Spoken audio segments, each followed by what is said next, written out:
नमस्कार विद्यार्थी मित्रांनो, या व्हिडिओमध्ये आपण या तासिकेमध्ये आपण उदाहरण क्रमांक 18 शिकूया। कारण आपण या युनिटवरील उदाहरण जास्तीत जास्त शिकूया, कारण की आपला हा युनिट शेवटचा आहे आणि 3 युनिट ऑलरेडी आपले संपलेले आहेत, म्हणजे 75% ऑलरेडी शिकवून झालेला आहे आणि आपण प्रत्येक युनिटमध्ये 20 उदाहरणाच्या वरून उदाहरण घेतलेले आहेत, म्हणजे ते अभ्यासक्रमापुरती म्हणजे तुम्हाला प्रिपेअर करण्यासाठी खूप उदाहरणं झालेली आहेत। आता या उदाहरणावर आपण जास्त उदाहरण घेऊया आणि वेळ मिळेल तर आपण रिव्हिजन सुद्धा घेऊया।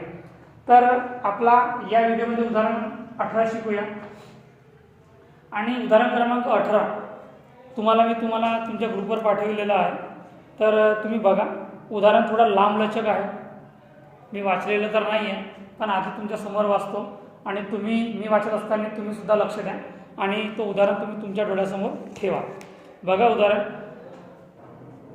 दी enterprising contractor limited having an authorised capital of ₹90,000।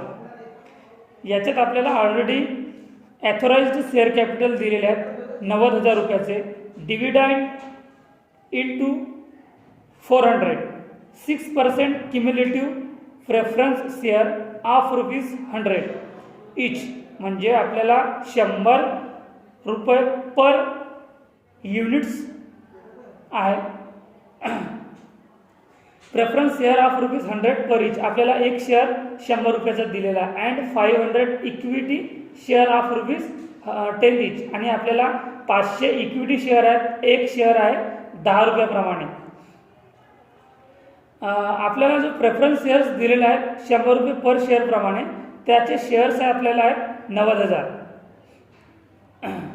Divided, okay 90,000 नाही आहे, त्याचं बघू समोर काहीतरी दिलेलं असेल। The enterprising contractor limited having an authorised capital of ₹90,000 divided into 400, 6% cumulative preference shares of ₹100 each. आपल्याला 6% कुठेतरी कॅल्क्युलेशन करावं लागेल। 6% कॅल्क्युलेशन केल्यानंतर जे आपले शेअर्स येतील तो प्रत्येक शेअर 100 रुपये प्रमाणे राहणार आहे। अँड 5,000 इक्विटी शेअर ऑफ ₹10 इच, आणि आपल्याला 5,000 इक्विटी शेअर्स आहेत, प्रत्येक शेअर्स आपल्याला 10 रुपये प्रमाणे दिलेला आहे।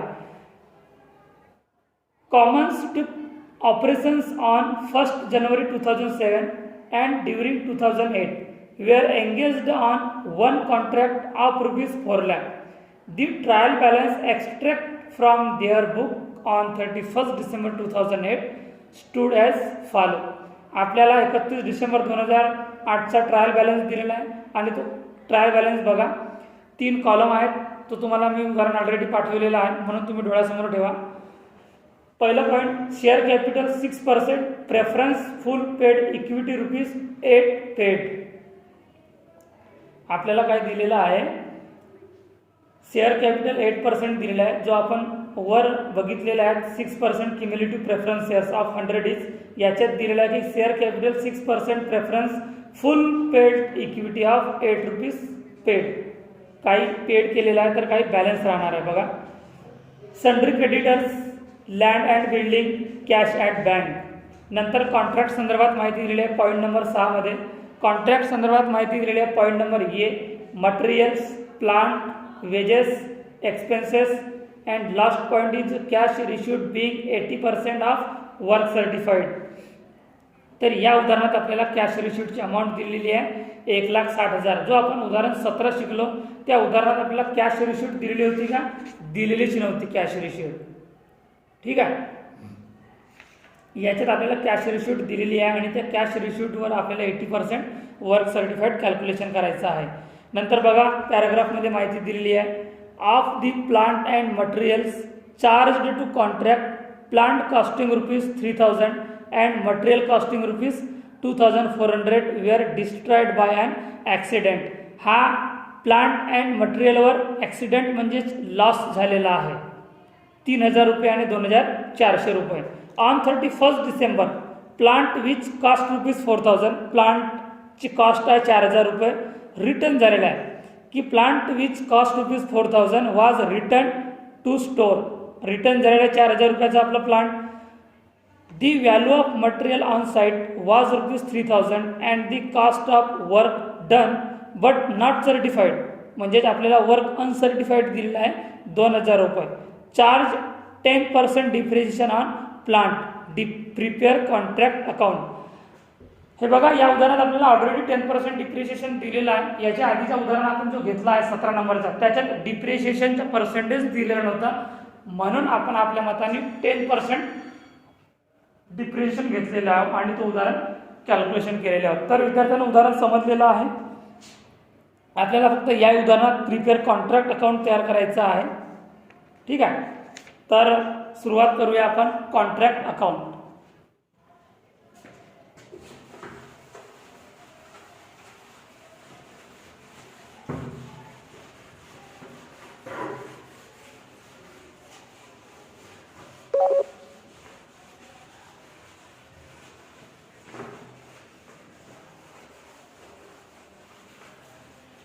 आपल्याला उदाहरणात जेवढं विचारलेलं आहे तेवढंच कॅल्क्युलेशन करायचं आहे, मग ती परीक्षा असो किंवा आपलं होमवर्क असो. Contract account. आता या उदाहरणात आपल्याला 2 कॉन्ट्रॅक्ट दिलेले नाही आहेत. याच्या आधी आपण जो प्रॉब्लेम नंबर 16 आणि प्रॉब्लेम नंबर 17 शिकलेले आहोत, याच्यात आपल्याला 2 कॉन्ट्रॅक्ट दिले होते, म्हणून आपण अमाऊंटचे 2 कॉलम तयार केलेले होते. पण या उदाहरणात आपल्याला एकच कॉन्ट्रॅक्ट दिलेला आहे, तर आपण नेहमीप्रमाणे एकाच कॉन्ट्रॅक्टचं आखणी करूया.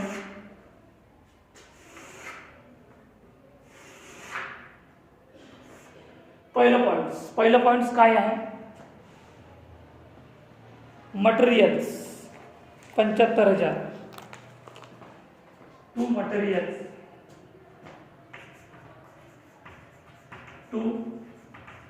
मटेरियल्स 75,000. नंतर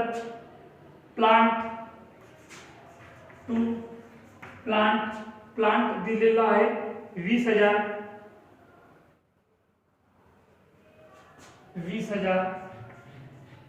प्लांट नंतर दिलेला आहे wedges 1,05,000. To wedges 1,05,000. Expenses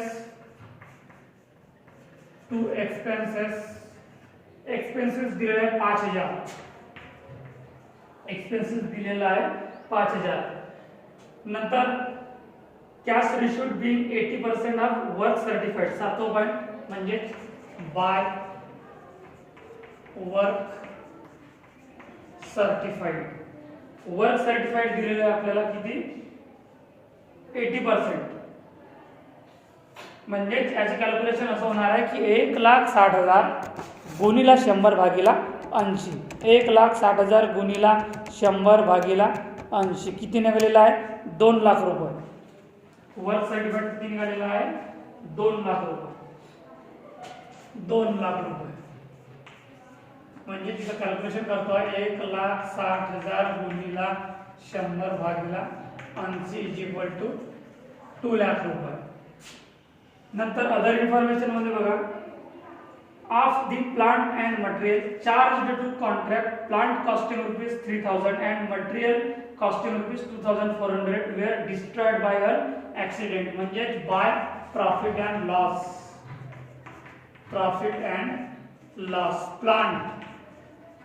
प्लांटचा loss किती झालेला आहे? 3,000 रुपये आणि मटेरियलचा लॉस आहे 2,400 रुपये. मटेरियल किती आहे? 2,400 रुपये. तर 3,000 आणि 2,400 म्हणजे 5,400 रुपये. नंतर on 31 December plant which cost 4,000 was return to store. म्हणजे plant return to store by plant return किती रुपयाचा आहे? 4,000 रुपयाचं. काय आहे? 4,000 रुपयाचं प्लांट रिटर्न आहे. पण यासाठी आपण याला इनर कॉलम मध्ये लिहितो आहे, कारण की आपल्याला डिप्रिशिएशन काढावायचं आहे आणि तो आपल्याला शेवटच्या लाईन मध्ये डिप्रिशिएशन दिलेला आहे प्लांटवर 10% मायनस 10% डिप्रिशिएशन. 4,000चा 10% डिप्रिशिएशन किती निघणार आहे? 400 रुपये. तर 4,000 म्हणून 400 रुपये मायनस केलं तर किती उरतील? 3,600 रुपये. तर ते 3,600 रुपये फायनल कॉलम मध्ये लिहायचं आहे. नंतर तो पॉईंट झाला clear. On 31 December plant which cost ₹4,000 was return, म्हणजे प्लांट टू रिटर्न 4,000चे 10% आपल्याला डिप्रिशिएशन म्हणजे घसारा मायनस करायचा आहे 400 रुपये. तर 4,000 मधून 400 रुपये मायनस झाले तर 3,600 शिल्लक राहणार आहे. नंतर the value of material on site, the value of material on site म्हणजे by material on site, material on site किती दिले? मटेरियल ऑन साइट 3,000 रुपये, मटेरियल ऑन साइट 3,000 रुपये, मटेरियल ऑन साइट 3,000 रुपये. नंतर and the cost of work done but not certified was ₹2,000 full stop. म्हणजे हा काय आहे? By work uncertified, by work uncertified, by work uncertified आहे 2,000 रुपये, बाय वर्क अनसर्टिफाइड आहे 2,000 रुपये. आता याच्यानंतर आपल्याला काय कॅल्क्युलेशन करावं लागेल? Balance of machine, plant already आपल्याला प्लांट रिटर्न झालेला आहे, नंतर लॉस झालेला आहे आणि ऑलरेडी आपल्याला डिप्रिसिएशन दिलेलं आहे. तर by machine, by balance of machine लिहा किंवा by plant, by machine MACHINERY machine bracket मध्ये तुम्ही प्लांट लिहा. ठीक आहे. तर प्लांटची व्हॅल्यू बघा किती आहे? प्लांटची व्हॅल्यू किती आहे? उदाहरण बघा, प्लांटची व्हॅल्यू दिलेली आहे 20,000 रुपये. प्लांटची व्हॅल्यू किती आहे? 20,000 रुपये. 20,000 मधून आपला लॉस आहे प्लांट मायनस लॉस किती आहे? पहिल्याच लाईन मध्ये बघा, of the plant and material charge to contract plant costing ₹3,000. 3,000 चा आपल्याला लॉस आहे. म्हणजे 20,000 मधून 3,000 मायनस करा तर किती उरतील? 17,000. 17,000 उरतील. 17,000. नंतर रिटर्न टू प्लांट आहे, नंतर रिटर्न टू प्लांट आहे बघा 4,000 रुपये आहे. 4,000 रुपये. तर याच्यामध्ये मायनस करा, मायनस रिटर्न 4,000 रुपये. तर 17,000 मधून 4,000 मायनस झाले तर किती उरतील? 13,000 रुपये. आता 13,000 मधून 10% डिप्रिशिएशन मायनस करा. 13,000चा 10% डिप्रिशिएशन किती होणार आहे? 1,300 रुपये. तर 13,000 मधून 1,300 रुपये मायनस करा, किती उरतील? 13,000 मायनस 1,300 11,700 रुपये. तर ते 11,700 रुपये फायनल कॉलम मध्ये येतील. 11,700 रुपये. याच्यानंतर अजून काय आपल्याला दिलेलं आहे का रक्कम बघा उदाहरणार्थ? नाही. तर आता करूया याची आपण बेरीज, याची करूया आपण टोटल. आधी डेबिट बाजू टोटल करूया. जागा इथे अपुरी असल्यामुळे मी हवाला भाग इथे रेग्युलर करतो आहे. ठीक आहे, तुम्ही कन्फ्युजन नका होऊ. डेबिट बाजू टोटल करतो आहे 75,000 प्लस 20,000 प्लस 1,05,000 आणि 5,000 किती निघालेली आहे? 2,05,000. मी रफ मध्ये लिहितो आहे. क्रेडिट बाजू टोटल किती हजार आहे? 2,05,000. आता क्रेडिट बाजू टोटल बघा, 2 लाख प्लस 5,400 3,600 3,000 2,000 आणि 11,700 2,25,700. तर क्रेडिट बाजू टोटल जास्त आहे म्हणजे फायनल टोटल किती राहणार आहे? 2,25,700 2,25,700. पण डेबिट बाजूची टोटल तर 2,05,000 आहे म्हणून 2,25,700 मधून 2,05,000 मायनस करा. 2,05,000 तर 20,700 रुपये. हा काय राहणार आहे? To profit balance. हा काय राहणार आहे? To profit balance CD. तर तो बॅलन्स शीट आपण डबल अंडरलाईन खिचलोय, म्हणजे अकाउंट इथे संपलेला आहे, पण याची एंट्री आपण इथे करूया. बाय प्रॉफिट किती आहे? 20,700 रुपये. 20,700 रुपये. आता आपल्याला नंतरचं पॉईंट कॅल्क्युलेशन करायचे आहे to profit and loss account. To profit and loss याचे कॅल्क्युलेशन असं आहे. या उदाहरणात आपल्याला ऑलरेडी कॅश रिसिव्ड दिलेला आहे, वर्क सर्टिफाईड दिलेला आहे, म्हणजेच तुम्ही 80% कॅल्क्युलेशन करू शकता किंवा अमाऊंट लावून याचं कॅल्क्युलेशन करू शकता. फॉर्म्युला आहे balance into 2/3 into cash received upon work certified किंवा बॅलन्स इंटू 2/3 इंटू 80/100. तुम्ही दोन पैकी एक कोणताही फॉर्म्युला लावाल तरी अमाऊंट जेवढी निघेल तेवढीच निघेल. तर बघा बॅलन्स किती आहे? 20,700 रुपये. 20,700 रुपये बॅलन्स आहे. 20,700 रुपये गुणिला 2/3 इंटू कॅश रिसिव्ड किती दिलेली आहे या उदाहरणात? 1 लाख दिलेला आहे. बघा सॉरी 1,60,000. Cash received 1,60,000.